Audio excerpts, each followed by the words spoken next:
नमस्कार। उत्तर प्रदेश की राजनीति में जिस तरीके से चुनावों से पहले की सरगर्मियां तेजी के साथ बढ़ रही हैं, उससे ऐसा लगता है कि कई गठबंधन बनेंगे तो कई गठबंधन टूटते हुए भी दिखाई पड़ सकते हैं। दरअसल इस समय यूपी का जो सियासी माहौल है उसमें तमाम चेहरे लगातार सुर्खियों में बने हुए हैं, उनको लेकर बातचीत हो रही है, तमाम बयान सामने आ रहे हैं और जो हालात हैं वो ऐसे बन रहे हैं कि उत्तर प्रदेश का चुनाव हालांकि अभी कन्फर्म नहीं है कि 27 में ही होगा, क्योंकि एक रिपोर्ट में ये भी कहा जा रहा है कि जनगणना के तहत हो सकता है कि चुनाव इसी साल नवंबर दिसंबर में होता हुआ दिखाई पड़े। लेकिन उससे पहले तमाम जो सियासी दल हैं वो अपनी संभावनाओं को तलाशने में, अपनी संभावनाओं को लगातार उनका जो आयाम है उसको बड़ा करने का प्रयास करते हुए दिखाई पड़ते हैं। और इसी तर्ज पर देखा जाए तो चंद्रशेखर आज़ाद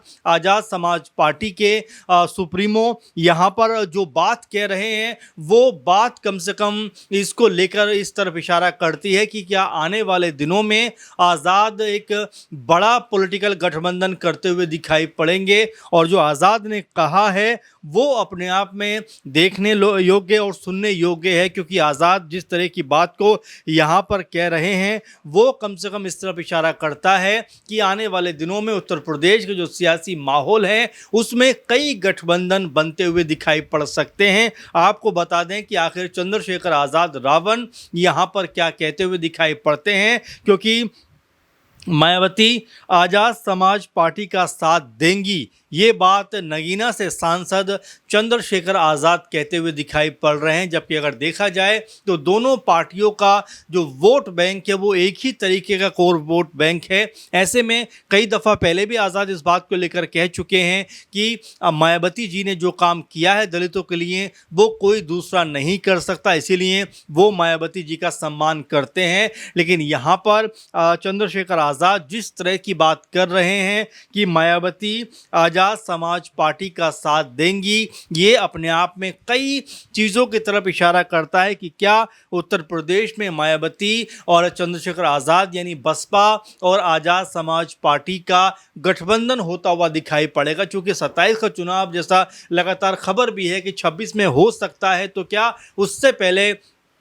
जो यूपी का चुनावी माहौल है, जो सियासी पारा है, क्या वो एक अलग दिशा और दशा तय करता हुआ दिखाई पड़ेगा। चूँकि मायावती राजनीति की माहिर खिलाड़ी हैं, 3-4 बार मुख्यमंत्री रह चुकी हैं, बसपा की सबसे मजबूत नेता के तौर पर देखा जाता रहा है उनको, अभी भी सुप्रीमो बसपा हैं वो। तो ऐसे में उनको लेकर आज़ाद का इस तरह की बात कहना, क्योंकि इससे पहले भी हम देख चुके हैं कि आकाश आनंद ने आज़ाद को लेकर ये बात कही थी 2024 के चुनाव में कि कौन आज़ाद मैं नहीं जानता, और यहाँ तक कहते हुए दिखाई पड़े थे कि उन्होंने कोई प्रधानी तक का चुनाव नहीं जीता है। इस तरह की तमाम सारी बातें चंद्रशेखर आज़ाद के बारे में कहते हुए दिखाई पड़े थे। लेकिन चंद्रशेखर आज़ाद तो अपनी सीट जहाँ से वो लड़े यानी नगीना से चुनाव जीते, लेकिन मायावती जी जो उनके तमाम प्रत्याशी 400 से ज़्यादा सीटों पर 2024 के लोकसभा चुनाव में उतरे और एक भी सीट जीतने में नाकाम रहे। तो यहाँ पर यह समझा जा सकता है कि मायावती का जो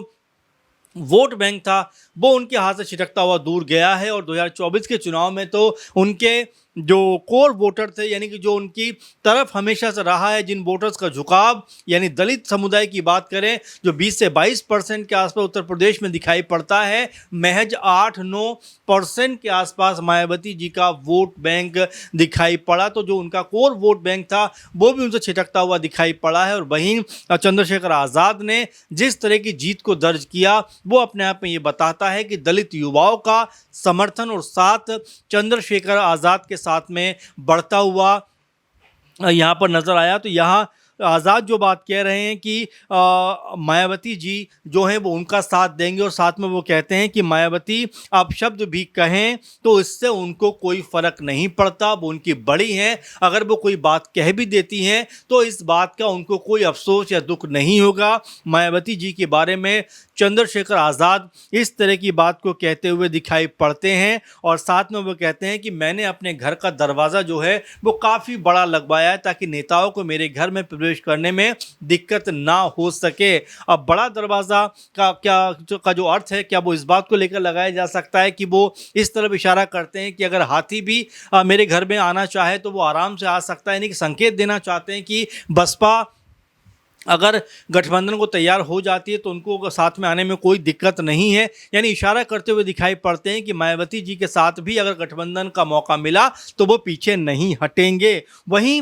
जिस तरह से चंद्रशेखर आज़ाद अपनी बात को सामने रख रहे हैं उसमें उन्होंने कहा कि सपा का दिल बड़ा नहीं है। यानी अखिलेश यादव के ऊपर उन्होंने हमला करते हुए कहा कि भाई अखिलेश यादव जो हैं या समाजवादी पार्टी जो है उनका दिल बहुत ज़्यादा बड़ा नहीं है, वो दूसरे नेताओं के पक्ष में उस लेवल पे खड़े नहीं हो सकते। क्योंकि चंद्रशेखर आज़ाद ने ये कहा कि मैं सिर्फ ये चाहता था 2024 में कि बीजेपी को हराने के लिए जो समाजवादी पार्टी है उनका साथ दे और नगीना सीट पर वो चुनाव लड़े, तो समूचा जो इंडिया गठबंधन है और उनकी पार्टी मिलकर बीजेपी का मुकाबला करते हुए दिखाई पड़े। लेकिन अखिलेश यादव ने उनके साथ में गठबंधन नहीं किया,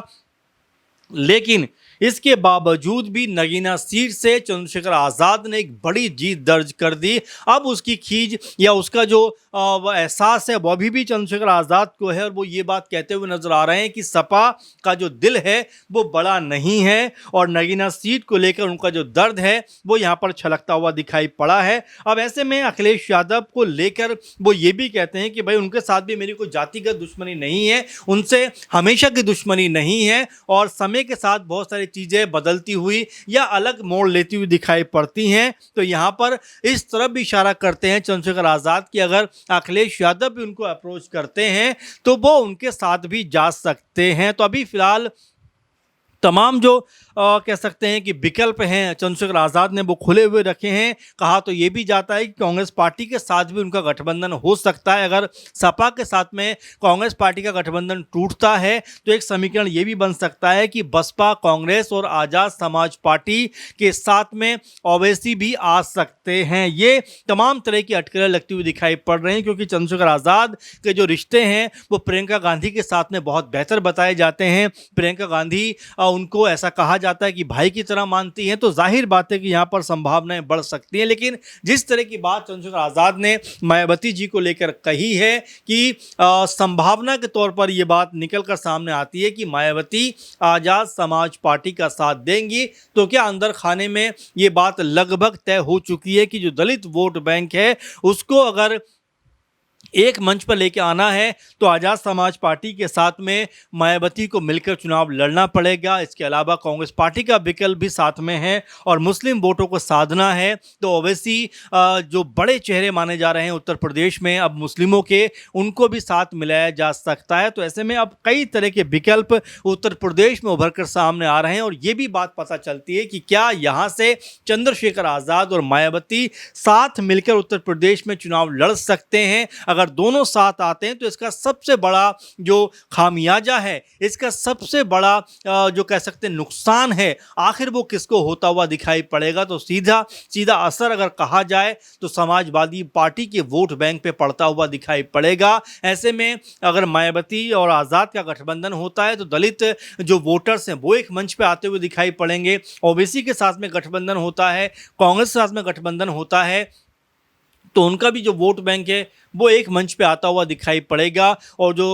मुकाबला है फिर वहाँ पर त्रिकोणीय होता हुआ दिखाई पड़ेगा। क्योंकि अखिलेश यादव पहले भी ये बात कह चुके हैं कि समाजवादी पार्टी को 403 सीटों के ऊपर अपनी जो तैयारी है उसको पूरा रखना। वैसे में चंद्रशेखर आज़ाद ने जिस तरह की बात मायावती जी को लेकर कही है उसके मायने आने वाले दिनों में ज़रूर निकल कर सामने आएंगे। ऐसे में क्या आप मानते हैं कि उत्तर प्रदेश चुनाव से ठीक पहले आज़ाद समाज पार्टी और बहुजन समाज पार्टी के बीच में कोई गठबंधन होता हुआ दिखाई पड़ सकता है, या आज़ाद सिर्फ चुनावी माहौल बनाने के लिए या चर्चाओं में आने के लिए इस तरह की बात को कहते हुए और करते हुए नजर आते हैं? आप अपना कमेंट, अपना सुझाव ज़रूर हमें दीजिए। हमारे साथ लगातार जुड़े रहिए, हमारे प्रोग्राम को शेयर ज़रूर कीजिए और लगातार हमारे साथ बने रहिए। नमस्कार।